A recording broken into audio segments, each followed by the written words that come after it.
श्रीराम समर्थ श्रीराम. भाग 109. मुंबईमध्ये गोंधळेकर या नावाचे गृहस्थ होते. त्यांचं महाराजांच्यावर फार प्रेम होतं. ते नामस्मरण करीत असत. सन 1933 साली त्यांना काळपुळी झाली. मुंबईतल्या एका चांगल्या डॉक्टरनी त्यांच्या काळपुळीचं ऑपरेशन केलं. ऑपरेशन चांगलं झालं, पण पाठीवर ज्या ठिकाणी कापलं होतं तिथे पुष्कळ मोठी जखम झालेली होती.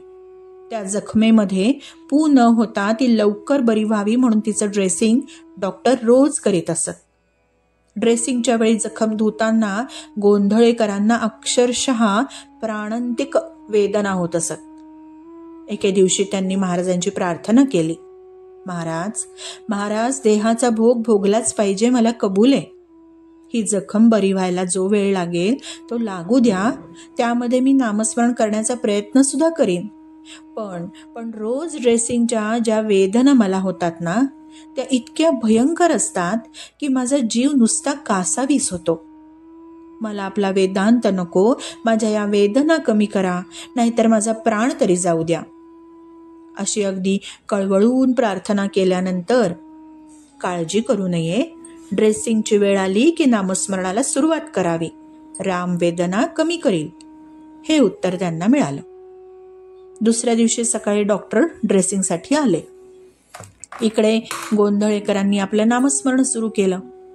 खरोखरीच मोठ्या कौतुकाची गोष्ट अशी की त्या दिवशी त्यांना नामामध्ये अशी तंद्री लागली की डॉक्टरने जखम धुवून बांधून टाकलेली त्यांना कळली देखील नाही. त्यानंतर पुढे 7-8 दिवस रोज ड्रेसिंग होत होतं, पण त्याचा त्यांना त्रास झाला नाही. त्यातून पूर्ण बरे झाल्यानंतर ते लोकांना सांगायचे, अरे, आपण मनापासून नामस्मरण केलं ना तर महाराज खात्रीने आपल्यापाशी असल्याचा अनुभव येतो. काहीही झालं तरी आपण नाम सोडता कामा नये. एका गृहस्थाची बायको सुरेख होती. तिचं नाव चंपूताई. तिच्या दिराची तिच्यावर पापदृष्टी होती. दिराने एके दिवशी संधी साधली आणि आपल्या भावाच्या डोक्यामध्ये कुऱ्हाड घातली आणि त्याचा प्राण घेतला. तो गृहस्थ मेला खरा, परंतु पिशाच्य होऊन आपल्या बायकोला लागला. अशा रीतीने तिच्या नवऱ्याने तिचं रक्षण केलं आणि दिराचा हेतू मोडून काढला. पण पुढे काही दिवसांनी चंपूताईने गोंदवल्याला अनुग्रह घेतला आणि ती नामस्मरण करू लागली. नामस्मरण करू लागल्यानंतर तिचा नवरा तिलाच त्रास देऊ लागला. तो तिला म्हणे, तू हे काय सुरू केलंयस, हे मला नाही आवडत, मी तुला अपघात करीन. चंपूताईने निश्चयाने नामस्मरण चालू ठेवलं. तिच्या नवऱ्याची रोज तक्रार चालूच होती. एके दिवशी धुणं धुवायला ती हौदावर गेली.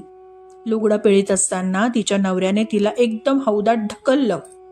पडता पडता ती ओरडली, महाराज, महाराज, मला वाचवा. ढकलून दिल्यामुळे चंपूताई पाण्यात पडली, पण लगेच तिला कोणीतरी पुन्हा काठावर आणून उभी केली आणि तिच्या कानामध्ये शब्द आले, बाळ, घाबरू नको, मी आहे तुझ्याजवळ.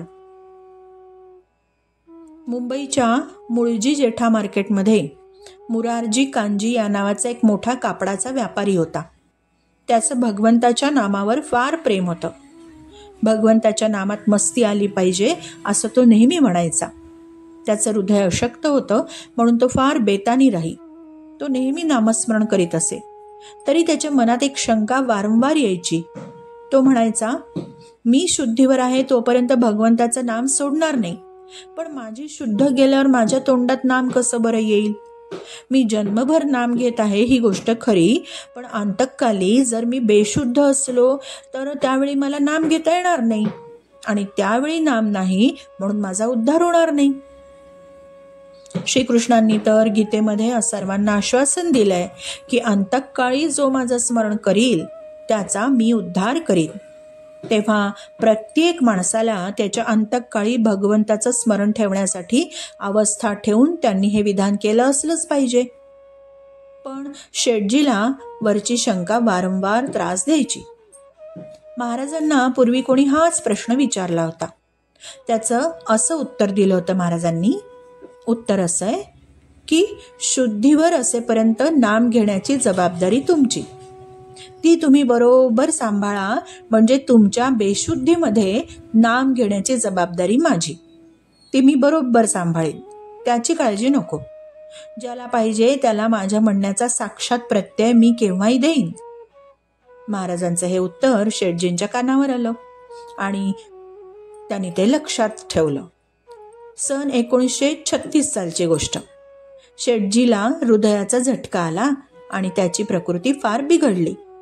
मुंबईतील मोठमोठे डॉक्टर येऊन त्याला पाहून गेले, पण त्याची नाडी सुटली होती आणि तो बेशुद्ध झाला होता.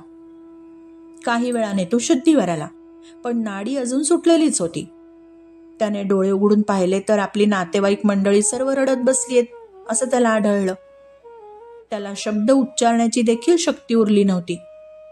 त्या प्रसंगी त्याच्या कानात कोणीतरी सारखं नामस्मरण करीत होतं. आणखीन थोडा वेळ गेल्यानंतर त्याची नाडी जागेवर आली आणि त्याला बरं वाटू लागलं.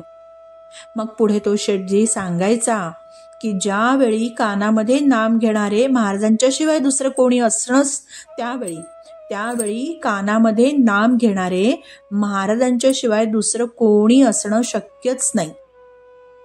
जिथे नाम आहे तिथे महाराज खात्रीने असतात. हा माझा स्वतःचा अनुभव आहे. आता मला अंतकाळची भीती वाटत नाही. आपण नुसतं नाम घेतलं की पुरे. सातारा इथे पिंगळे या नावाचे गृहस्थ सब रजिस्ट्रार होते. इतिहास प्रसिद्ध मोरोपंत पिंगळ्यांचे ते वंशज. त्यांना कर्णपिशाचाची पीडा होती. त्यांच्या पूर्वजांनी एका वैदिक विप्राशी पैशांचा काही व्यवहार केला होता आणि त्यामुळे तो विप्र संबंध बनून त्यांना त्रास द्यायचा. 24 तास सारखा तो पिंगळ्यांच्या कानात बोलत असायचा आणि म्हणायचा, तू माझं ऐकशील तर मी तुला पुरलेलं अगणित धन देईन. हेच म्हणायचा, तू माझं ऐकशील तर मी तुला पुरलेलं अगणित धन देईन, तू माझं ऐकशील तर मी तुला धन देईन. पिंगळे त्याला सांगायचे, तुझं धन मला नको, मी तुझं ऐकणार नाही. आणि पिंगळे नेहमी नामस्मरण करायचे. पण हे देखील त्याला पसंत पडायचं नाही. सन 1928-30 सालची गोष्ट आहे. पिंगळे फार त्रासले आणि त्यांनी महाराजांचा अनुग्रह घेतला. त्यावेळेपासून तो संबंध म्हणू लागला, अरे तुझ्या मागे आता मोठी शक्ती वावरतीये, मला जास्त त्रास देता येणार नाही तुला. काही दिवस असेच गेले. त्याची बडबड फार सुरू झाली आणि तेव्हा दोघांची बोलाचाली झाली आणि असं ठरलं की अमावस्येच्या दिवशी रात्री पिंगळ्यांना त्यांनी स्मशानामध्ये भेटायचं आणि एकदा सोक्षमोक्ष करून टाकायचा. त्याप्रमाणे अमावस्येच्या रात्री 10 वाजून गेल्यानंतर पिंगळे एकटे स्मशानात गेले. तिथे त्यांच्या समोर तो संबंध प्रत्यक्ष उभा पाहिला. पिंगळ्यांच्या हातात माळ होती आणि ते सारखं नामस्मरण करीत होते. तो संबंध ओरडला, अरे पिंगळ्या, तू काय म्हणतोयस ते बंद कर आधी, म्हणजे मग मी तुझी चांगली खबर घेतो. तू सारखं नाम घेतोस ना, म्हणून तो गोंदवल्याचा बुवा तुझ्याबरोबर राहतो. पिंगळे यांनी नाम सोडलं नाही. तो संबंध फार जुना होता. अरे मी त्या रामदासाला म्हणजे समर्थांना सुद्धा बघितलाय, असं तो सांगत असायचा. पुढे त्याचा त्रास कमी झाला. श्रीराम समर्थ श्रीराम.